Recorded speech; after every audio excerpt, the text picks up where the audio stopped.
Discovery of plant growth regulator. So discovery कैसे हुई plant growth regulator की? तो सबसे पहले नाम आता है डार्विन का, जिन्होंने डिस्कवर किया ऑक्सीजन को। इन्होंने देखा कि उनके रूम में एक तरफ से लाइट आ रही है, जहाँ पर उन्होंने कैनरी ग्रास को रखा है, तो वो उस साइड पर मूव कर रही है जहाँ से लाइट आ रही है। तो ये किस वजह से हो रहा है? फोटोट्रॉपिज्म की वजह से। फोटोट्रॉपिज्म यानी movement of plant part towards the light. So ये क्यों हो रहा है? क्योंकि यहाँ पर कोई केमिकल है जो उसके शेडी साइड पर यानी अवे फ्रॉम स्टिमुलस रह रहा है, और वहाँ पर सेल की जो ग्रोथ है वो सेल इलोंगेशन हो रहा है, जिसकी वजह से वो उस टाइप टर्न कर रही है। तो इन्होंने डिस्कवरी की, पर आइसोलेट किसने किया? वेंट ने किया। उन्होंने एवेना कर्वेचर टेस्ट से उसको पता लगाया और उसको वहाँ से आइसोलेट किया। और ह्यूमन यूरिन के अंदर भी ऑक्सीजन देखने को मिला एनिमल्स में सबसे पहले। क्यों मिला? क्योंकि प्लांट को जब हम खाते हैं तो उसमें जो ऑक्सीजन है वो हमारे अंदर एब्जॉर्ब नहीं होता और डायरेक्टली वो यूरिन में चला जाता है। फिर आए जिब्रेलिन्स यानी जिब्रेलिक एसिड, जो बहुत सारे होते हैं, 100 के करीब होते हैं, जिनको GA1 GA2 GA3 बोलते हैं। इस टाइप से उनके नाम होते हैं। GA3 सबसे ज़्यादा यूज़ किया जाता है और सबसे कॉमन है। सो ई कुरासावा जो थे, उन्होंने देखा कि जो राइस के प्लांट है, जो राइस सीडलिंग है, उनमें जो प्लांट हैं वो बहुत लंबे लंबे होते जा रहे हैं, लंबे लंबे होते जा रहे हैं। बाद में उन्होंने देखा कि उसमें कुछ डिसीज़ भी है, क्योंकि इतनी ज़्यादा फसल नहीं हुई। प्लांट तो बहुत लंबे हैं बट फसल ऐसी नहीं हुई। इसका मतलब वहाँ पर कोई डिसीज़ है, और वो डिसीज़ किसकी वजह से हुई और किसकी वजह से वो लंबे हुए प्लांट, इसको हम बोलते हैं बेकाने फुलिश सीडलिंग।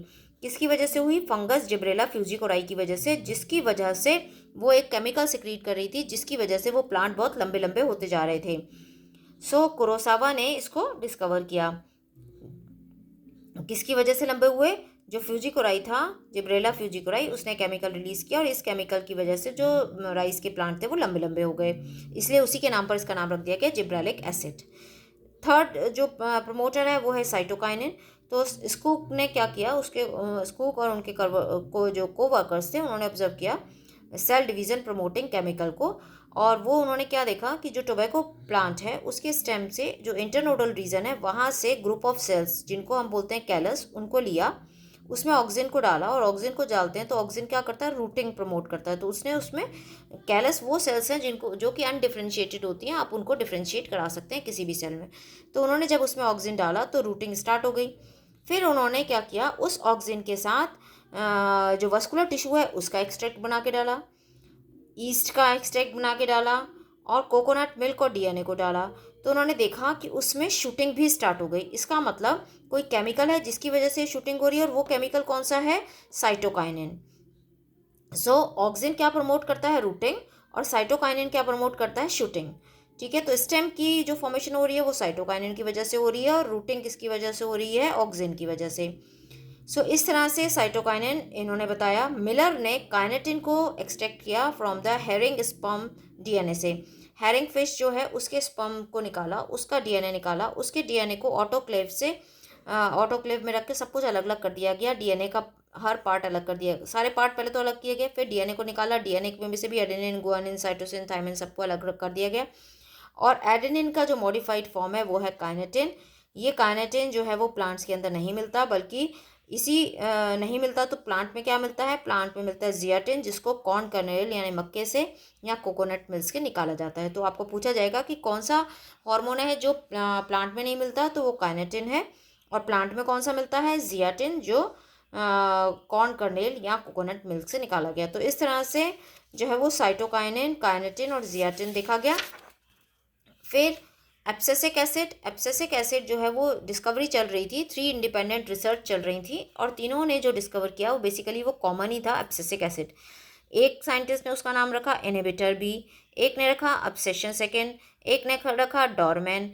तो ये क्या कर रहा था? इनहिबिटर बी यानी प्रोसेस को, हर एक प्रोसेस को इनहिबिट कर रहा था, इसलिए इसको स्ट्रेस हार्मोन भी बोलते हैं, यानी मेटाबॉलिक प्रोसेस को रोक रहा था। ऑब्सेशन मतलब लीफ को, फ्रूट को, फ्लावर को गिरा रहा था, मतलब हर चीज़ जो हो जाती है उसको गिराने का काम करना। डॉर्मेंट मतलब डॉर्मेंसी बढ़ाना, यानी इनएक्टिविटी बढ़ाना, यानी सीड की इनएक्टिविटी बढ़ाना। तो ये इन तीनों जो है वो सेम ही थे, इनका नाम क्या रखा गया? Abscisic acid. So abscisic acid और जो जिब्रेलिक एसिड हैं, दोनों एक दूसरे के एंटागोनास्टिक हैं। यानी जो एब्सेसिक एसिड है ये एब्सेशन बढ़ाता है, और जिब्रेलिक एसिड एब्सेशन रोकता है। सो दोनों एक दूसरे के अपोजिट वर्क करते हैं, एंटागोनास्टिक हैं। फिर आ गया इथाइलिन। इथाइलिन ही एक गैसियस हार्मोन है, बाकी कोई भी गैसियस हार्मोन नहीं है।